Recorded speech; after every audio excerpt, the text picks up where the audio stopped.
again, if you have a question via Zoom, use the raise hand tool. We'll start off first with an opening statement from Coach Forbes. Scott, go ahead. Yeah, excited for our guys. Getting to play for an ACC championship. We were 8-13, I believe, when we left Virginia, and I think they're the most important ones that believe the most. And they're being rewarded for it. It's been an awesome group from the start of the fall to right now. I thought Sandy got us off on a good start, and I thought Gage Gillian was huge for us today. He showed those glimpses of how good he was last year, and the rest of our pitchers came in and did their jobs. And we left some guys on base, but we found a way there with 2 outs with Mac and Danny with a big swing of the bat. And Mikey was outstanding on base so much today, but a great team effort, and excited to play tomorrow in the ACC championship. Okay, we'll take questions. Danny, second time in your career that you'll be going for an ACC tournament title. When you go back to that 2019 year, are there any sort of comparisons that you can make just to where that team was at this point in the season where this one is right now? I think there are two different teams, different identities, but we were both, hitting our stride at around this time. So I would say that's the biggest thing, and just the vibe is very positive. We're very confident right now. So that's it. Danny, how would you say you're different now? Obviously you were a freshman back then and you've gone through a lot, but just what mindset are you taking into tomorrow, knowing where you've been and how you've gotten to where you are from 2019? I hadn't really experienced postseason baseball back then, but I've been through a few postseason games. So and then on top of that, as a team, we've just been pretending every game is a postseason game. Not pretending, they actually are. We had to win every single game. So I think we're ready for it, and I'm excited to get to work. And then can you take me through that 2 RBI double there? Yeah, he got behind. I was fortunate to get into a good hitter's count and had a good feeling he was probably going to throw me a fastball. So I was just going to be on time for it, and glad it got down.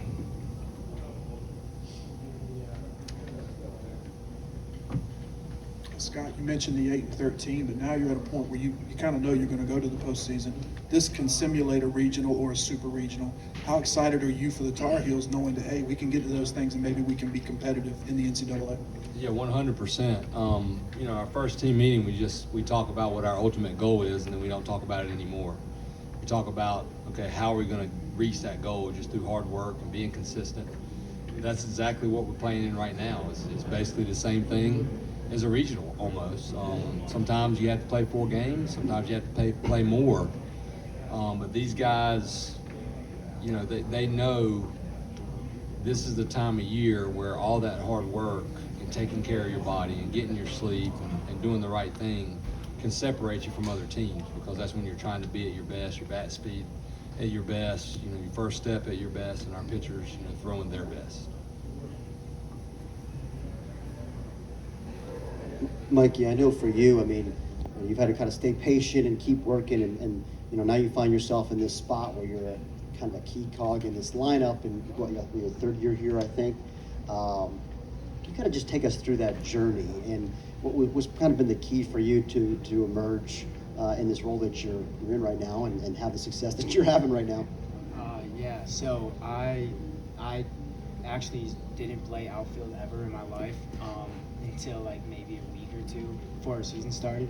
But I just was put my head down and work and stick with it. I knew I was going to have an opportunity, and my opportunity came. Just trying to produce. Got a question on Zoom from Adam Smith. Go ahead, Adam.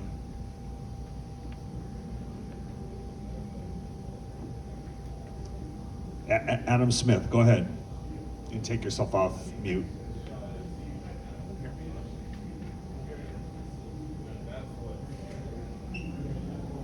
Maybe not.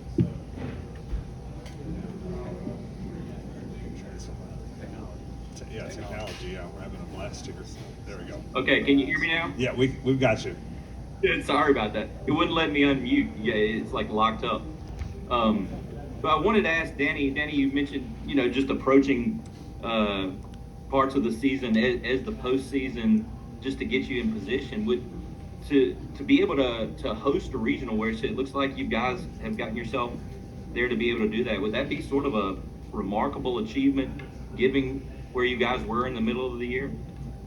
Yeah, I mean, if you look at where we were like a month ago, I don't think anybody would have believed that we'd be hosting a regional except for us. So, we've just been putting our head down, and we knew we had the talent. We just had to get over that hump a little bit, and we were able to do that. And now, we're hosting a regional, and we deserve to. So.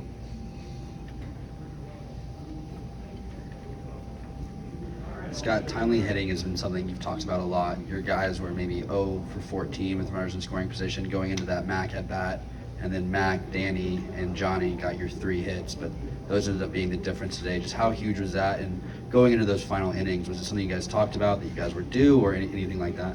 Yeah, well, our guys we had all been pretty bad at it for half the season, so we knew how to deal with it when it came in the middle of this game. But we did know it was going to be hard to score off Notre Dame. They were going to give you different looks. We thought their pitching was strong. First pitcher had a really good breaking ball, which is hard to square up. But what we've been talking about the second half, really since Virginia, is just keep getting them on base, and then not trying to do too much. Just having a good at bat, and eventually we'll get those runs in. And to have Mac, stand up there and have that big swing in the bat after things weren't looking great was big for us. And then obviously Danny, getting those other runs, and Tomas Frick got 2 big sack bunts down. Those are important things that don't show up in the box score that we'll talk about later for sure. Yeah, almost to follow up on that point, Coach, I mean, contributions you're getting from kind of all up and down the lineup, the quote-unquote role players, the guys coming off the bench, the pinch runners, pinch hitters, all that stuff. Does it remind you at all of like your 2018 team, just the way all those pieces kind of fit together and the way you use the depth of the roster? Yeah, when you were just talking about that, I kind of pictured guys like Jackson Hesterly and Dylan Enweiler and Dallas Tesser and, guys changing roles on the mound. And this team's similar. I think we have a lot of talent that can help us. When we talk about before the game, we actually talked about it today. I told these guys it's easy when it's easy. These last 2 games we've had the big leads. This one's going to be harder. And for us to win it, we've got to make plays, and we've got to be good fundamentally. And our guys, they listen and they pay attention. And the other thing, like you said, Aaron, is making sure guys understand that somebody's going to have to help us to win a championship. Somebody that's not in that lineup, or maybe somebody that just hasn't done a lot yet, is going to have to help us win. And that's what our guys have been doing. Coach, you go back to a year ago when you got in these situations where you tried to piece things together on the mound a little bit. A lot of ups and downs there. But so far this year, since you guys have gone to TBA on Sundays, it's been pretty successful. And again here today, just kind of what does that really kind of just say about the strides that a lot of those guys have made over the past year? Yeah, it's a credit to Coach Gaines, like I talked about yesterday. I felt great about hiring him for a reason, and I knew, coaching him as a player, him going to Liberty and doing what he did there, I knew he was ready for that next step back at UNC. And he's just that steady guy. And we knew going into the season we had more pitching depth. Obviously, we may not have Austin Love. I thought he was the best pitcher in our conference to finish the year last year. But we felt like that depth could help us, and we could spread that depth out, and you're starting to see some of that now. Now, a lot of those guys, when we came back, they had to step up and pitch better than they have.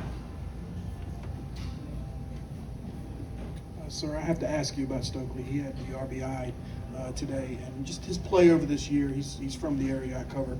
So just how's he done this year, and how important has he been to the Tar Heels? We see these guys smiling over here. If there's one guy on our team that's going to make you smile pretty much all the time, it's probably Stoke, isn't it? Yeah. Wouldn't you say? You can't.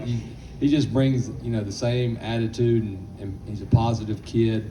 And again, like Mikey said, he wasn't a starter to start the season. And what's been the most impressive thing about Hunter is how well he's played at first base, and that's a very important position. It makes these infielders even better. And he's had some big at bats for us. We give him a hard time because he doesn't have a ton of extra base hits, and he's a bigger guy, so we need him to have more extra base hits. But he gets big hits, and he got another one today. We'll get one final question from Adam Smith. Go ahead, Adam.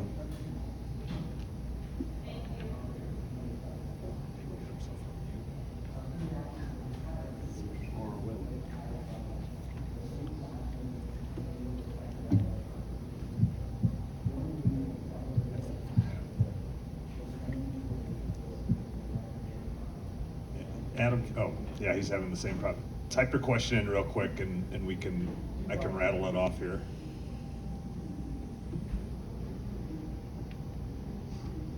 Unless it's. That's the plus of having the early game. Yeah, right. Ask you, dovetailing on his question about pitching, is tomorrow another TBA, or do you have a pitching plan already? You know, we like our depth. I'll have to sit down with Coach Gaines tonight, and we'll talk about. We will announce a starter. Carlson is available for a full day's rest, like Tyler Baum was in 2019. Just not sure how we're going to use them. We'll look at. We'll wait and see who wins because it might be a matchup thing, and then we'll announce a starter and we'll have everybody ready tomorrow.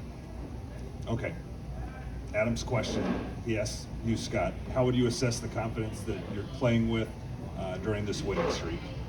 I mean, you guys are watching it.